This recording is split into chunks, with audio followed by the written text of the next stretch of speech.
Hi, everyone. All right. We are live.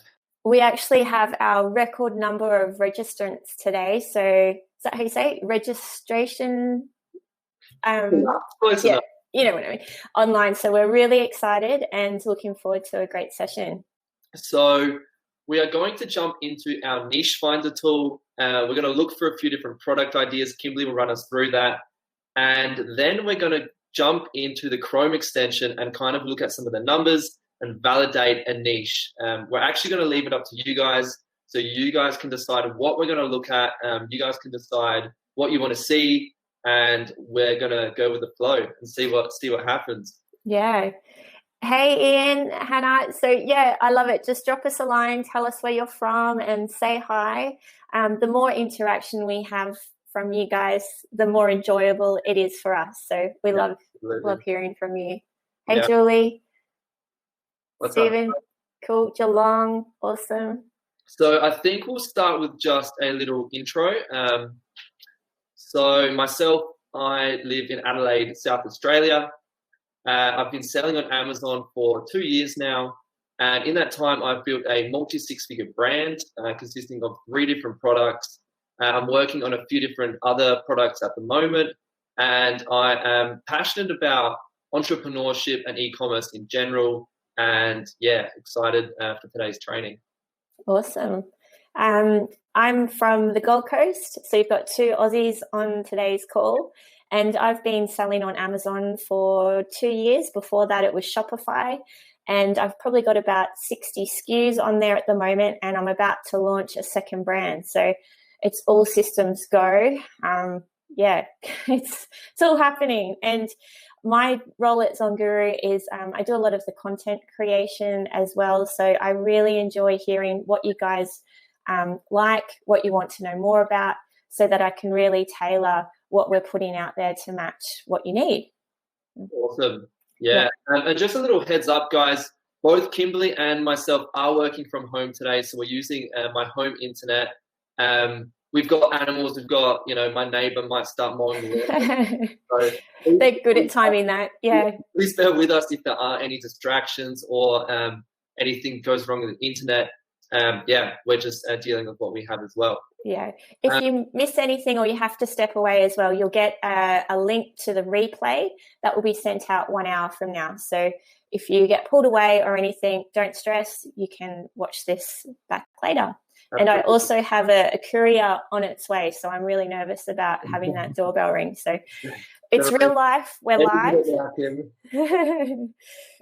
Cool. Should we jump into the first poll? Yeah. So what we want to do today is basically see what your experience is with Zonguru. So, are you just starting out? Are you on a trial? Are you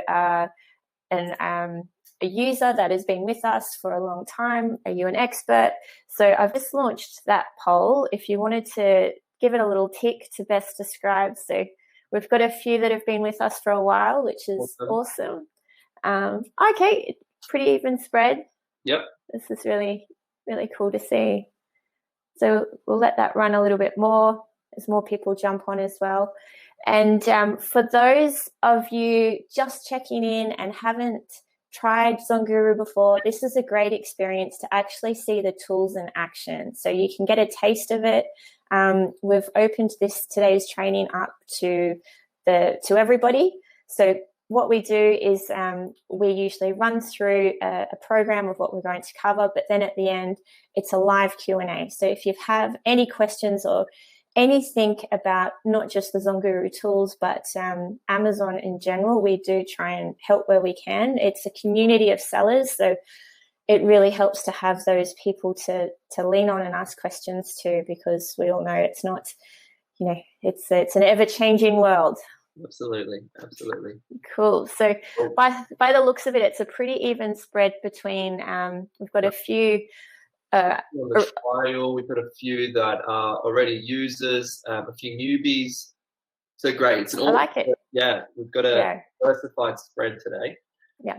And with the questions, we do like to save them to the end. Of course, feel free to pop them in the chat as we go. But if we don't give it attention right then and there, it will definitely be covered at the end. Mm-hmm. And we just ask for general respect, both towards us and everybody else in the chat room. So feel free to help other users out if you do see questions come up. It's a real team effort. So I might end the poll now. Yep. And we'll get stuck into the tools. Yeah, without further ado, let's get into it. Yeah. Okay, so can we all see my screen? Yep. Perfect. I'll just switch back to the chat. So this is our niche finder tool, and you'll find this one under the product research menu. And it's the first one here, and it really is going to be your favorite tool for generating niche ideas. So a niche, and you probably hear this term thrown around quite a lot when you're looking at the Amazon world. A niche is basically your selling category, your product area. So you're not looking at it in terms of a really per product approach. It's like a selling category approach, if that makes sense. So you can see up here there's an easy mode and an advanced mode option. The easy mode is really fun to play around with if you're just starting out and you're wanting to get a feel for how this tool works. You can see that there's already preset filters that are set for different business types. So if you're just starting out, Easy Starter is going to be your best bet. It's for people with smaller budgets looking for their first product. And then you've got your business builder. It's probably someone who already has a product on Amazon and they're looking for that next one. And then your big hitter is those more experienced sellers. They've probably got a much larger budget to play with. You can simply click on the filter that suits you and hit search. And the ZonGuru platform will come back with a whole list of niche ideas for you. You can narrow it down to a selling category. But I won't dwell on the easy mode too much because my favorite by far and away is the advanced mode option. And don't be put off by the name advanced. It doesn't mean that you need to be an advanced seller or an advanced user. All it means is that it gives you full customization on how you use the tool. So you can see here instantly there's so many more filter options. It's actually quite mind-boggling how granular you can get with what you're looking for. So if I start at the top, I've actually pre-selected 5 selling categories that interest me, and I haven't gone the typical ones. So I've chosen automotive, musical instruments, patio, lawn and garden, pet supplies, and tools and home improvement. So a little bit more obscure. That's just what I felt like doing today. And that's the power of this tool where you can really put things out there and see what comes back. So we've got our general filters over here, which I haven't played around with too much. I want to keep a really wide net in terms of what niches come back. But if I wanted to, I could definitely, just by sliding it up and down, specify, what kind of level of buyer demand am I interested in my category? What is my revenue that I'm looking for? All sorts of filters here. So the niche score is the ZonGuru basic overall assessment of a niche. And Eric's going to go into this in a little bit more detail later. But basically, the higher the niche score number, the more attractive the niche. So I've just said I would like to look at niches above 55. And over here is where I've got a bit more detailed about what I'm looking for. So remember, the idea of this tool is to generate ideas. And I don't want to be given ideas that don't meet, maybe my launch budget I've got here, maximum $15,000. I don't want to be given ideas that cost $40,000 to launch because there's a disconnect there. I might start investing time and resources into something that's not viable for where I am in my business. So for this example, I've capped it at 15,000. And I've also said I'm looking for a niche that has search volume of at least 4,000 a month and average revenue of a minimum of 10,000 a month. So they're quite conservative filters. If you were more of the big hitter, you could say, I want average revenue of at least 25,000 to make it worth my while. Or if you're just starting out and you've just got a little bit of spare change to start something new, you could definitely drop all these down even further. So it's really customizable. There's no fixed approach. It's going to depend person by person, their own experience, their own appetite for risk, and what they're wanting to get out of setting up on Amazon. So you can see here the other filters I've filled in is the average price. I've set that at 20. Again, usually with average price, the higher the better, because certain things start eating into your profit margins. So if you're advertising through what's called PPC and you have a small product price point, you can quickly find that those advertising costs eat into your margins. So the higher the price point, the more room there is to spend on things like advertising. So that's why I've got it at 20, and I don't have to probably sell as much to make a profit as what I would if my price point was only $5.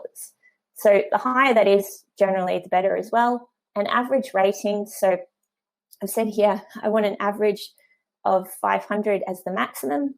I'm not too worried about this metric because to me, competition, although it's important, if I create an amazing product that is different and grabs people's attention, the ratings don't make or break. People shop with their eyes. If I'm differentiated, I'm selling something that they want, it meets a need that nobody else is doing, the ratings don't come into play as much. Any words you want to put in there, Eric, for the filters? Yeah, no, I like it. I'm keen to see these results. Yeah, so, and the other thing that I've been using lately when I'm on this tool is the include and exclude keywords.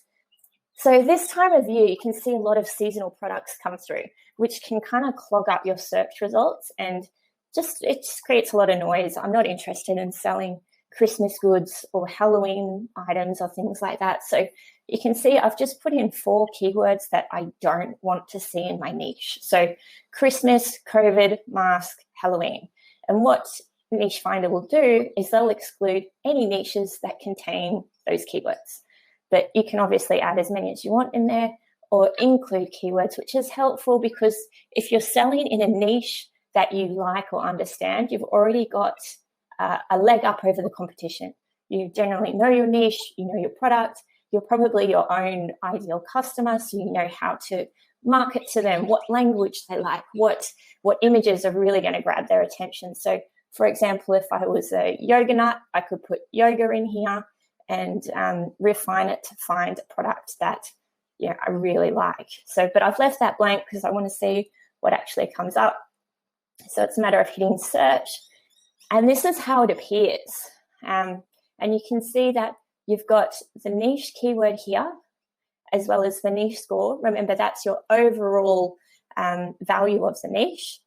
Buyer demand, which is pretty obvious, competition, investment, and revenue potential. So Eric will go through these a bit more, but what I wanted to show you is the amount of detail that you can actually see on each niche and the quality of the niches that are coming through. So remember, I selected a pretty random list of categories. So I'm going to have a really diverse list of keywords that come through. And just one thing as well, look how many results there are. If you scroll down, Kim. It just keeps going. Abundance of ideas here. You can load more. And there's just so many different niches that you can look into. The more you click on, the more ideas you're going to generate. And it might be worth also showing Kim how to favorite. Absolutely. If you like them. Yeah. So this isn't all the data you'll see as well. You'll see, say, if I just look at the first one, horse blanket, if I click on it, it expands and it gives me so many more data points. So you've got things like, so they were the overall categories we looked at before, but then it gives me the search volume, the average search volume per month, the average sales, the average price of products in this niche, the average ratings. It just keeps going and going and going. So the idea of this tool, if just continually looping back to its purpose, is to generate niche ideas, to try and help you find that next winning product. So if you're in here and you like the look of it, you can quite clearly see if there's any red flags that may not make this niche worthwhile. So you don't waste time and you can keep going and on to the next one. But looking at this one, so it's got launch budget. It's under my 15K launch budget that I set. The ratings are quite low on average. The price point is really attractive to me because I know that there's enough room in there that I can really dial up my advertising. I'm going to probably have quite a healthy profit margin on this. I can see what category it's in. The average listing strength refers to how well the competitors are listing their products. Do they have great quality images? Are they utilizing all their listing space? Are they really making an effort? So 4.1 is not that great, which makes me think that there's a lot of room in this niche for someone to come in and do it well. The PPC bid price, so that refers to what I was talking about before with the advertising spend. So PPC stands for pay per click. So you're basically in a bidding situation where you say, when someone jumps on Amazon and types in horse blanket, that's the cost people are paying to have their product show on page one. If someone clicks on it, that's what they're charged. But you're paying for that front and center shelf space, basically, to get in front of people. And if you've got a great listing, you're more likely to convert on those sales, and it actually becomes quite a great way to really up your sales and start ranking organically. Because remember, Amazon's there to make money. If they see that your product's selling well and converting, they will reward you for that and start placing you there organically over time. So it is important to have a look at that, and it flows into the bigger picture of selling onto Amazon. So there's a lot of information here, but what I really like about Niche Finder is that it visually shows you what people are doing in that category. So horse blanket, it's obviously probably a seasonal product going into winter in the Northern Hemisphere. The one that really stands out to me is the American flag one that pops off the page. But there's also a lot of other ways I can think of that would differentiate in this niche. That they all seem to be blue. You know, what if there was there's young girls who like horses, maybe a pink one with some rainbows on it. You've got to think of who your target customer is and give them exactly what they want. Yeah, so those visuals help as well when you're not sure what a product is. So pool pillow. Just sorry to cut you off, Kim. So we've got Ian who's asking, is this US or AU? So currently the Niche Finder is fully functional for the US market, and we are releasing the Australian update of this tool in mid-January. Is that right, Kim? Yes, we are. So it was scheduled to be released this month, and it was something that we still are so excited about. But something that we like to do at Zonguru is make sure that our data is accurate and the best that we can provide to our user base. So what we're doing at the moment is we're really putting the tools for Australia and Europe through its paces and making sure that it absolutely delivers. So we're almost there. So currently we are looking at the American market today, but we're almost there for Australia and all the other markets, guys. Yeah, and trust me, I'll be shouting it from the rooftops because especially in Australia, it's such an evolving marketplace, and I think there's so much opportunity for people to get in at that ground level. Awesome stuff.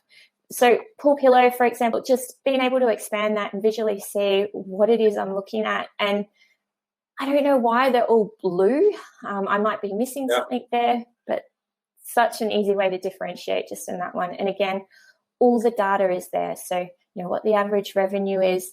This keyword $ one, if you're not sure what any of them mean, you can see that goes to a question mark. If you hover over it, it will tell you what that metric is. It's basically telling me that the estimated combined monthly revenue for the top 25 listings is $51,000 US, which is quite good for a plastic inflatable pillow. It's not. Yeah, right. Yeah, that one's quite impressive. And that's the power of this tool. So you never quite know what you're going to find. And if you try to do a product research without this, it would be like finding a needle in a haystack. You don't have the data points. You wouldn't be exposed to ideas that you wouldn't otherwise have. It really is a massive time saver. And once you like one, so for example, lampshades, that's a product I do know what it is.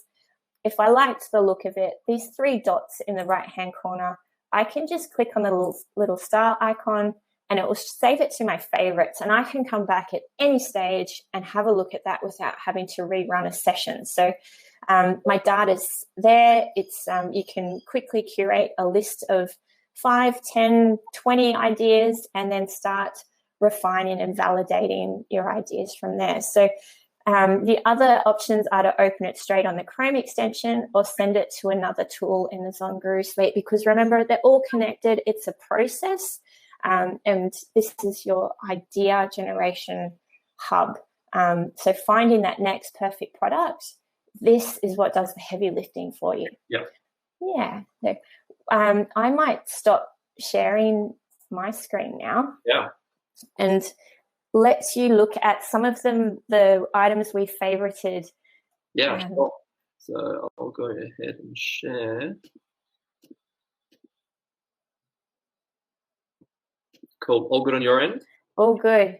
Awesome. So within the niche finder, you saw Kim, she favorited that one product. So by clicking favorites at the top here, you can see these are all products that we've gone ahead and favorited.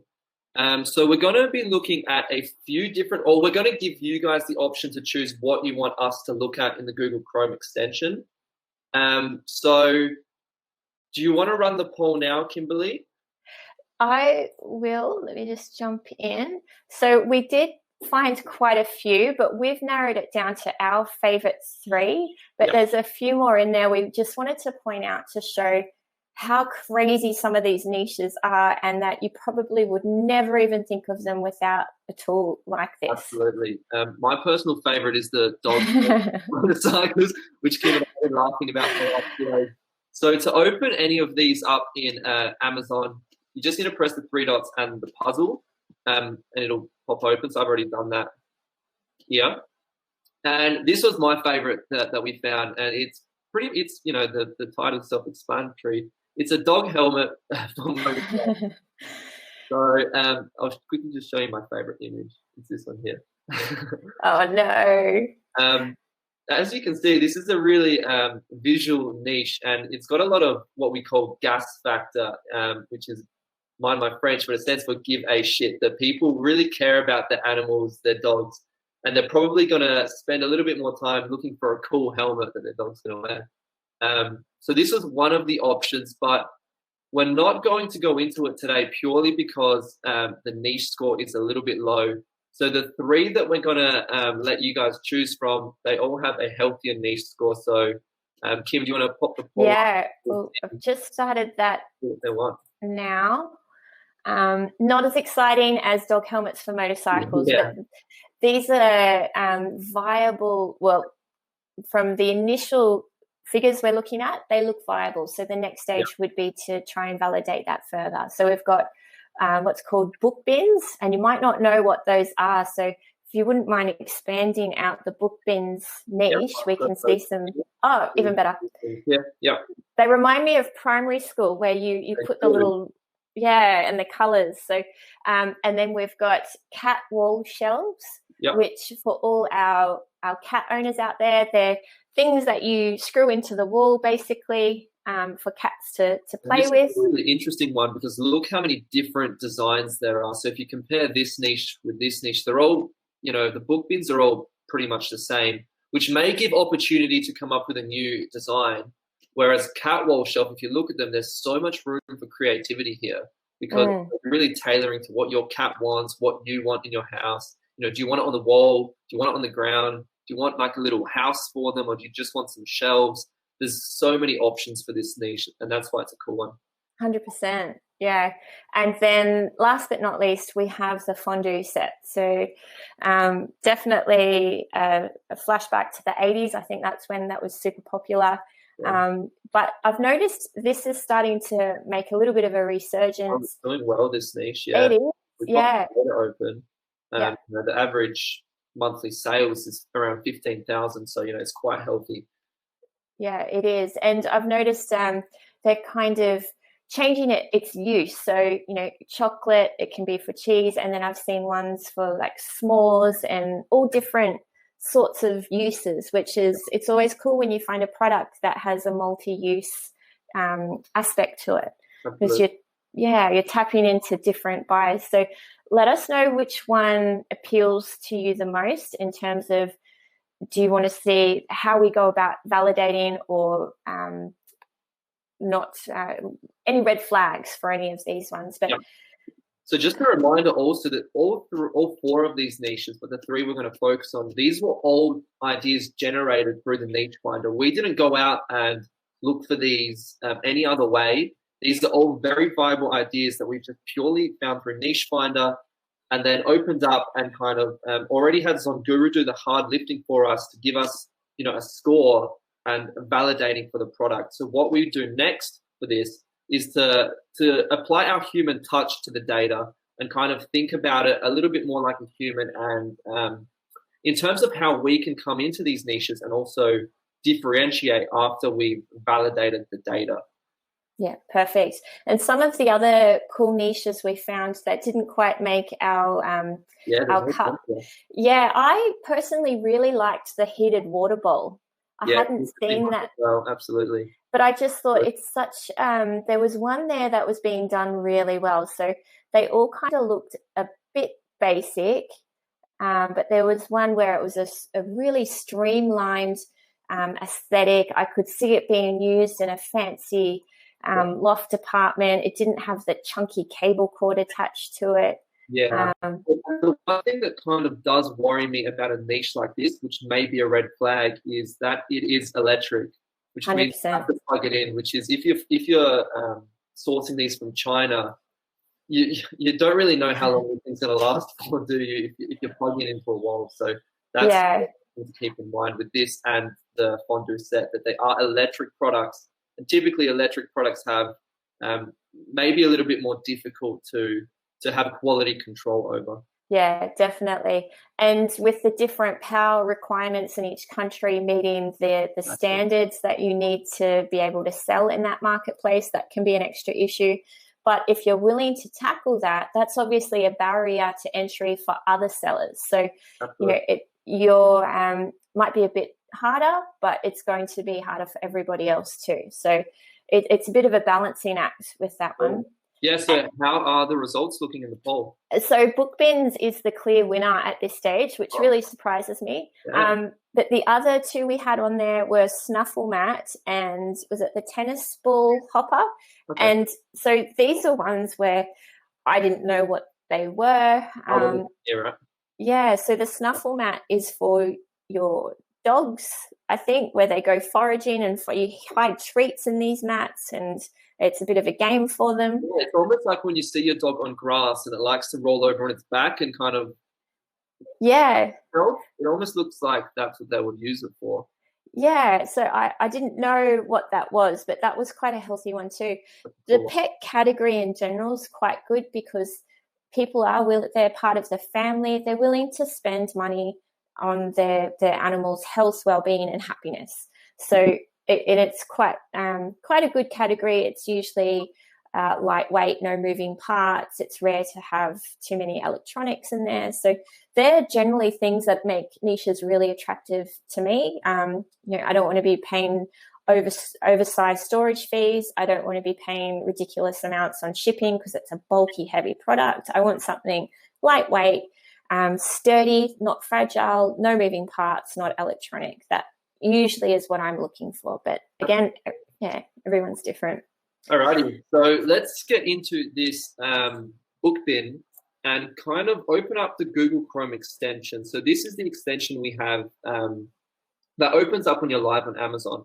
And now for anyone new out there or anyone who's just starting out in general, make sure whenever you're doing product research, this is so important, that you change the address to an American address, because if you have an Australian or a European shipping address to Amazon US, it's gonna it's gonna filter your results based on what's eligible to ship there. So always make sure that you apply American address.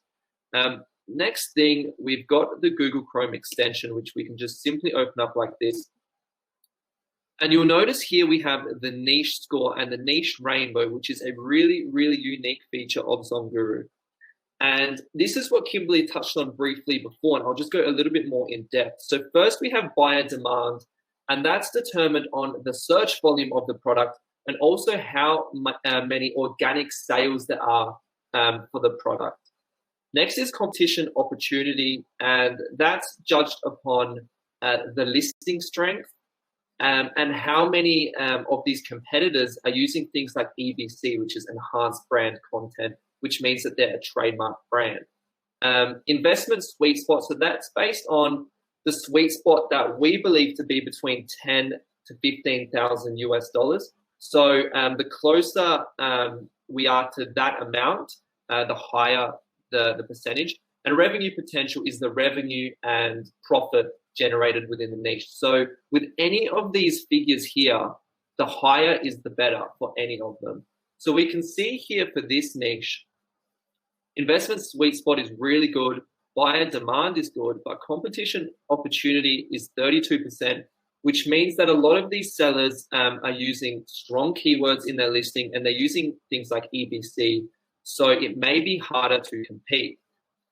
Same with revenue potential, and that's because the monthly revenue average is 11,000. So it's okay, but you know, if you're making 11,000 and about 30% of that is profit, you know, that's around 3,000 profit a month, which the revenue potential takes into consideration. Next up, you can see here in the Google Chrome extension is the search volume. And that's the exact amount of searches per month for this keyword right here, which is book bins. Monthly sales, so that's the average monthly sales within this niche. The price, so that's the average price within this niche, and that's really healthy, $30 is great. Ratings, 1,000. So ratings was previously known as reviews, but 1,000 ratings is typically a little bit higher, but I would never let that completely put you off. So rating is 4.6, which is out of 5 stars. The average is 4.6.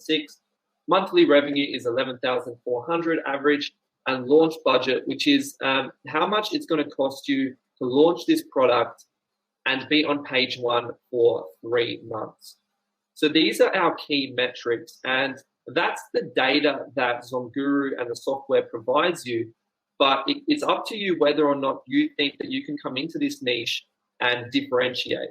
So again, competition opportunities only on the kind of listing strength and EBC. It doesn't take into consideration things like design, colors, packaging, things that you've included in your images. So it takes that kind of human touch to look at the data and then think, what can I do in this niche to make my product stand out? All of these I can see are plastic. They're all these, really bright colors, probably because they're going to be for kids. But if you go onto somewhere like Pinterest or Google Images and type in book bin ideas or something like that, I'm sure you can come up with other designs.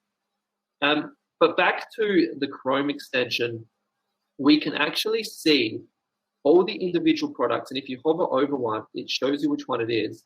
It shows you the data, and it shows you the revenue that product is generating, which is super, super cool. And if you look over at the 1, 2, and 3, it even highlights which listing is the most clicked on listing in that niche, which is so critical for us to know, what hero shot is working, what image is driving that click. So that's super cool. It also says EBC. So EBC is enhanced brand content, and that basically is only eligible for sellers that have a trademark, and you get loads of benefits like including a video, including more lifestyle imagery underneath your listing where there would typically be a product description. And that's really, really helpful, and it's a no-brainer if you're selling on Amazon. It also shows you which ones are ads, which is handy. And looking at the data, what we can do is list it from high to low. So by clicking on revenue, we can actually rank it from high to low. So we can see that this product here, which is a different style of book bin, is doing 218,000 a month, which is awesome to know. So we can actually do it from high to low, and you can do that for any of these criteria here. You can do it for price, so you can see which ones are the highest priced. You can even do it for sales, so you can do it for anything. One more really cool feature of the Chrome extension is by clicking on the 3 lines there, you can open up the filter. Now, the filter lets you put in any criteria you want to show up within the extension. So if we want to see only the big hitters, if we want to see the products that are dominating in this niche, we can put in minimum revenue 20,000, and we can filter that, and you can see here, these are the only ones doing over 20,000. So we can look at their listings, and at any time you can click and open them up in a new tab, and you can kind of start gathering information about what's working, right? You can start gathering about where the people are buying, and it's important to take notes of what these sellers are doing well. But that's the Google Chrome extension, guys, and it's a no-brainer tool. What we can actually do is go out and reset, so we can get rid of that, go back to where we were, and look at all of the products in this niche. That's basically how to use the Google Chrome extension to validate a niche. So Zonguru has provided you with the data, and then it's up to you to come up with ideas and apply that creativity to see what you can do in the niche to visually differentiate, which is just critical. Yeah, awesome. Anything you want to add, Kim? I just thought it was interesting. I'm looking at the category that these products are listing in, and some are showing office products, and some were showing home and there's even baby here. Yeah. So when you go to list a product on Amazon, it's really important to get your category right, because if Amazon doesn't know where to place you, or they connect you to the wrong keywords, it can really mess up the traffic that would otherwise be flowing to your listing. So I noticed on the top 3 clicked listings, 2 of them were office products and 1 was home and kitchen. So my mind would be saying that if 2 of the 3 top competitors in this area are in office products, I'd want mine to be in office products too. I just thought that that's probably a big mistake some are making, in that they've just put themselves in the wrong selling category. So they're harder to find. Yeah, that's a great point. Absolutely. Yeah, just interesting. And you'll be surprised the little nuances you come across when using the Chrome extension, that the seller probably doesn't even realize that they're listed in the baby goods category, for example. So yeah, super interesting. And the Chrome extension just sits quietly in the corner, ready to give you all the information you need. You don't need to navigate away from this page. It will just sit there. I'm really happy you clicked on the Alibaba link too, because we actually had a question come through in the chat from Ian, basically saying, how do you design a product and have it produced? So another little handy tool on the extension is that if you're looking at a niche, you can click on the little orange Alibaba source on Alibaba button, and we'll give you a link to suppliers who are providing these goods. So you can get an idea of what the price point is. Within the Zonguru platform itself, we have Easy Source, which is basically that on steroids. You get to filter what country. I was about to touch on that. You can literally from here click, you see more on Easy Source, and this will open up straight within Zonguru, and it'll have this whole niche and all of the products and what's available from suppliers on Alibaba displayed, at the click of your fingers. So really, really strong tool for in the moment also gathering, roughly how much money you can make. If these are selling theirs for, I see a few here for 60, a few for 13, a few for 25. If we look over here, you can get this box one, which is maybe similar to this, different materials, $21.47, for $2.50. So already we're talking about, $18, $19, whatever it is left over. And then given, FBA fees also taken from that, it still shows that $2.50 and they're selling it for $22 almost. So there's definitely room to make some healthy margin. And the Chrome extension just gives you a quick taste of the suppliers available. On Easy Source itself, you get a much more in-depth look. So the idea is that those are the suppliers around making these types of products. So if you have a design in mind, that's where you start. You reach out to them, make that connection. You don't have to have exactly what they're selling. A lot are really open to customizing it. So you might say, hey, I really like that black box, but I want to have a space for the label on the front. I want it to have a handle. I want to get color. Like you can totally pattern. You can almost replace anything. Yeah, it's more of it gives you a taste of what that supplier is able to produce, and then you can go from there and really customize it to your heart's content. Totally.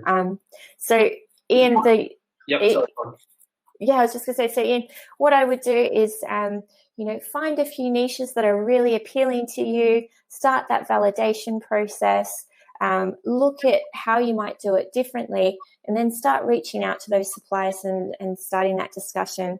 If you have a really complex product idea, sometimes it's a good idea to get, a brief prepared or some sort of design plan so that you can really communicate what you're looking for, and it can cut down a lot of time, and you can find people to help you with that, whether it's on Upwork or Fiverr, or there's so many professionals in their field out there wanting little side jobs, and they're more than happy to jump on and help you. Absolutely. Just one thing before we move on and open this up for Q&A, I just wanted to touch on also that there's the ability to add any of these into SalesSpy. And SalesSpy is another tool within ZonGuru where you can basically find out the seasonality of a product. So you can go back for a whole year and see a graph of how well this product sells all year round. So obviously that's a great way to find out if this product spikes, for Christmas, or if it spikes, I don't know, in the middle of the year or when school goes back or something. Yeah. It's a great way to also straight away you can add these into SalesSpy, where you have them within ZonGuru, and then you can start tracking how well they sell. Not right now, but for long periods of time to know that it's a reliable product with reliable spread out demand all year round. Eric, I've just got a quick question for you. Would you think that this is a viable niche? Like, would this be one? I'm just trying to think of it for myself. Would this be one that I'd be willing to go into? So for me, I look at this and the price is great. There's decent search volume, but I would need to validate it even further. So what worries me a little bit is that the monthly revenue is 11,000, because remember that's the average, and the average can be skewed by some products like this one here, which may not be exactly relevant. So I would require to do a little bit to validate this a little bit deeper. I would, for example, look at these ones. I would open them all up. I'd take note of what they're all doing in terms of revenue. So I can do that by adding the main ones into SalesSpy. And then if I do think that there's steady revenue all year round, I would certainly start looking, one, how much they cost from the supplier, and two, how can I differentiate this? How can I make mine stand out? How can I change the design or add value or, make it better than the competitors, really? 100%. A nice little tip, and you touched on it perfectly with that first one. It's an Amazon branded product. It's pulling in huge numbers. If you untick the box on the right, it will actually remove it from the calculation above. So you can go through, and you're totally right. That's just dropped the monthly revenue down even further. Yeah. So from my perspective, the numbers stack up in terms of, I think it would be a relatively easy niche to break into, start making a little bit of money, but it's not going to be in my golden goose that just takes me from a good beginner's niche, to be exactly honest. The launch budget's low. It's not going to be ridiculous volume where you may run out of stock quickly. It's one of those ones where you can order a conservative amount and you can kind of learn the ropes of Amazon without spending, without spending your hard-earned saved money into something. Yeah.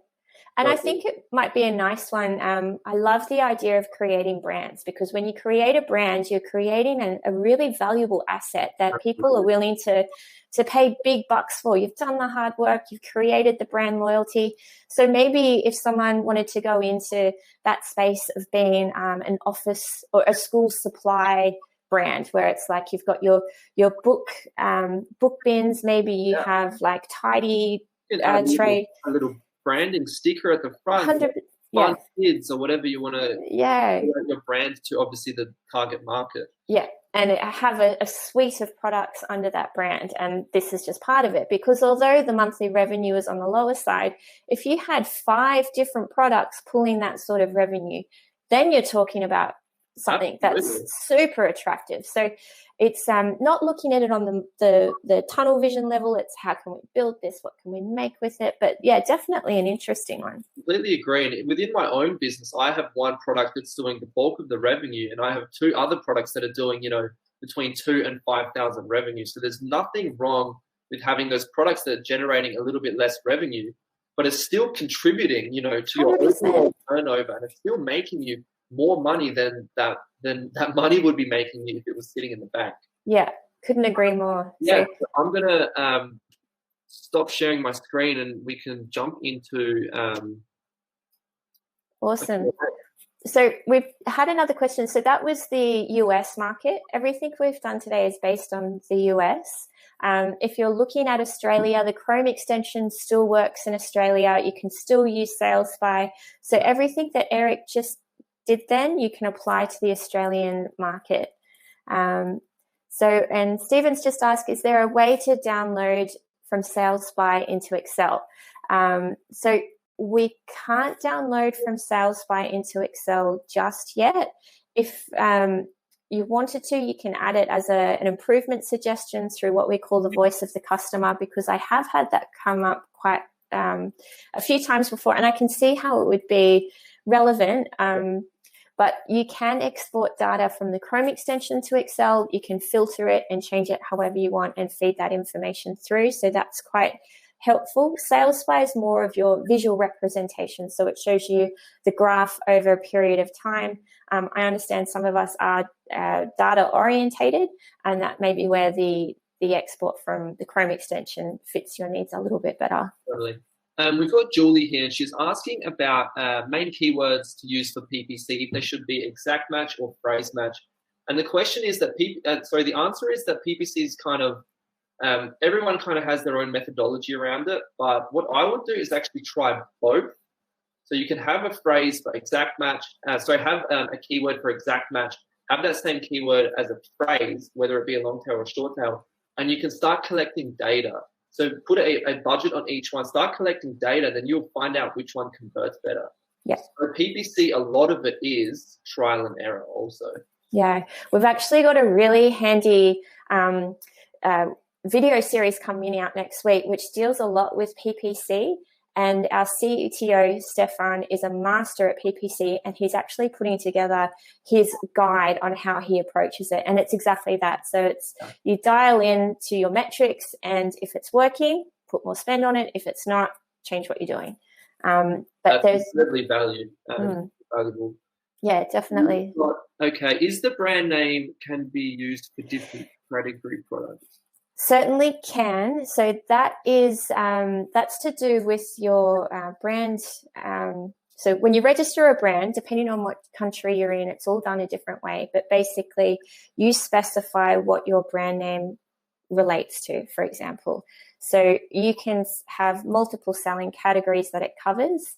It's not limited to, if you're just selling water bottles, doesn't have to be just water bottles. It can be for whatever you set that brand name up for. Yeah, and a lot of people do say that what you can do is come up with a brand name that it's kind of a broader brand name that allows multiple things in. For my brand, because it's a very specific set of products, I've specified my brand name to almost relate and almost describe the products. But it's definitely also viable if you want to create more of a general brand. You can create a brand name like, for example, what IKEA have done. It doesn't really mean anything. It's just a word, but they sell everything under the moon. So you can absolutely create a brand name and use it for different products, different categories, and I think it's just important to make sure you stay relevant to your ideal customer. So if you're selling water bottles and outdoor adventure goods and things, having a brand name that relates to that, but then probably wouldn't be relevant if you started selling baby products. You want to make sure that it attracts the customers that you're wanting. You also tailor it to how broad you want to go with what you're doing. Exactly. If you're just an outdoor brand, it's pretty broad. You can sell anything from bike tires to a tent. Yeah. So, but if your brand name was Water Bottles Are Us, it would be not wise to. So hopefully that helps.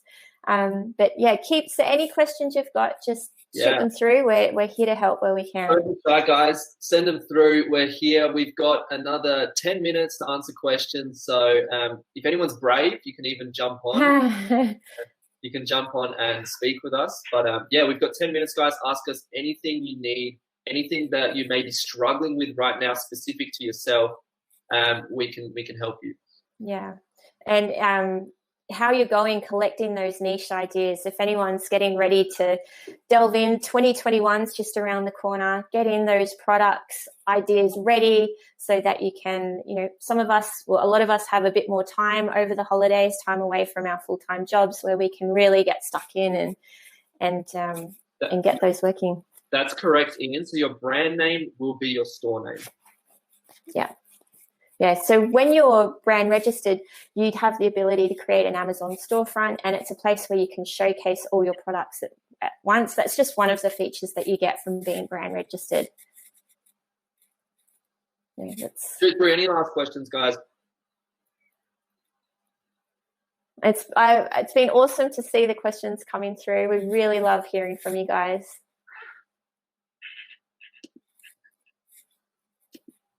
And we know there's a little bit of a delay, so we'll... Here we go. I think it might seem better. That's correct, Stephen. So the Chrome extension will give you the most up-to-date data on how a product is trending right now on Amazon. So Sales Spy is your look-back approach, where you can set the time frame to say, hey, I want to look at the 30-day trend, the 6 months, or even the year trend for this product. Whereas the Chrome extension is, what is it doing right now? Yeah, and I think a lot of people don't see that in the Sales Spy, that there is the ability to change it for, it can be 7 days, 30 days, 6 months, and 12 months. So, yeah. And Beck, I feel for you. I have had that happen to me, where I think this happens to every seller. We all had that challenge, I think. Yeah, and it can be for a number of reasons. Sometimes you might be competing on those really short keywords, those really high volume, punchy keywords that everybody's kind of going for. And I find when that happens with me, the more I focus on those longer tailed keywords, the more success I have. And once I start seeing results with that, then Amazon will start to favor me for those smaller ones, and I can start dialing into those more on my PPC. So it's a long-term game. I would also consider what you're actually what you're bidding for each one. So if you're bidding really low, you might only be showing up on page 3, and by that time they've already looked at the 2 first pages and they've chosen something. So I get a little bit aggressive with PPC, where I like to bid, so I'm always on page 1. It may cost a little bit more, but if you're starting to pick up more sales and more sales velocity, then again, Amazon will start ranking you organically on page 1. So it's almost needs to be a long-term approach where you might be losing a little bit, but just to build that sales velocity, get those reviews, get a few runs on the board, and then you can start dialing it down and specifying a little bit more. Yeah. So that's also something to consider, that you can get more aggressive and bid a little bit higher. 100%. And making sure that you've set yourself up for success. So you're bidding on these keywords, you're putting your listing front and center. Make sure that your hero image is really attention grabbing. Make sure that your title has everything in there that you need to really get people to click on it, because you might be hearing, but people might just not be clicking. Definitely. So, yeah. Julie, when you analyze your listing, what is a store to aim for, and how do that include your listing? That's a great question, Julie. So listing score is the strength of your listing, and it takes in so many different factors. I like to see personally mine above 7, which adding things like video, really high quality, using all your photos. That helps a lot. Title, your biggest, your punch keywords in your title is so important as well. Yeah. So Chris, absolutely. Terminology is really important. So he's got the example, would a search for book bins return a different set of products than bins book? And it does. And this is where optimizing your listing and using a tool like Keywords on Fire really helps, because Keywords on Fire will give you a list of keywords people are using to search for your product type. And by inserting those keywords cleverly into your listing copy, you can make sure you're optimized for both, that you show for all sorts of variations of keyword phrases. Definitely. Okay. So, Stefan. Awesome, Beck. Yeah. So if you're on the front page, but you're not getting the clicks. Maybe there's something just that you can just dial into and hook people in. You're 99% of the way there. You've done the. I would definitely look at the hero shot at that point in time. The hero shot, yeah. Yeah. And you can always test the hero shot, change it for a week, see if it works, change it back. Add packaging in, you can do all types of different things to add something that's a little bit different. Yeah. So Nina, I would recommend registering your brand as early in the piece as possible, because it takes quite a while. I'm not sure where you're dialing in from. In Australia, it's 4 to 6 months just to get it through. So as soon as you know your brand name and things are starting to go to production, or even before then, get on the brand name registration. ASAP. Just so important, because you have such a big advantage with EBC and video. Yeah. It's just one of those things. It may take a while. You may launch without it, but just make sure you're in the process to get it as soon as possible, which is actually a good way to look at. If you launch without it and you're already doing all right, and then you get your brand, your trademark coming through, and you apply it, it's a great way to then just see your Yeah.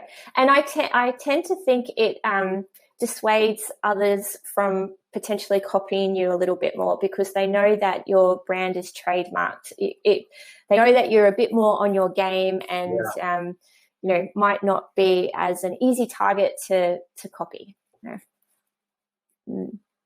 Awesome, Chris.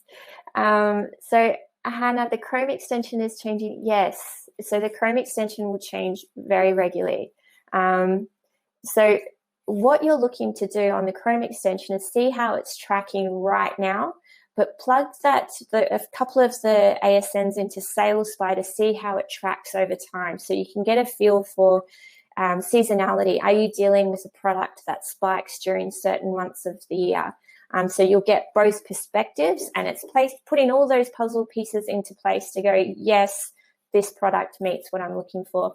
And there's nothing wrong with a little bit of seasonality. It depends on the seller. Some people make all their money in 1 month of the year. It depends on the seller. I know people that sell seasonal Christmas products, and in Q4 they do hundreds of thousands just for Christmas products. So it's quite crazy. Yeah, same with Halloween. Yeah. There's so many. It's just not the long-term vision, though. That's the thing. So it depends. There's opportunity there, but what we try to teach is we're trying to build a real business that's going to have sustainable results, not just for 1 or 2 months, but for multiple years, where you can rely on this as an income stream, to support you and your family. So 100%. Yeah. Okay, guys. So we are getting up to the hour now. We might have time for a couple last questions if they come through. But otherwise, guys, it might be time to wrap it up. Let us know any last second questions. And if anyone ever does book bins, please let us know. We like seeing it when the idea gets floated and then taken to market. Promoting your brand. Thanks, Julie. That's really nice. So Chris, a registered product trademark, I think what you mean there is a patent. So yes, a brand trademark is probably going to be for your brand name. So IKEA, for example, that word is trademarked. You own that. You're the only one that can sell anything under that name. So that's different, yes, to a registered product patent, where no one can copy that product. And there's different types of patents. So you can have design patents. I'm not an IP lawyer, but you might. There's how it looks, how it functions. If it's there's all different processes. But the business trademarks your first point of call. Alrighty, guys, that's it. We've hit the hour mark. So thank you so much for your time today. We hope that you guys go out there and kill it on Amazon. Julie, last question. Yes, you can. Absolutely. There we go. Alrighty, guys. Thank you so much. And we hope you enjoy the rest of your day wherever you are in the world. Okay. We'll see you soon. Bye-bye. See you guys.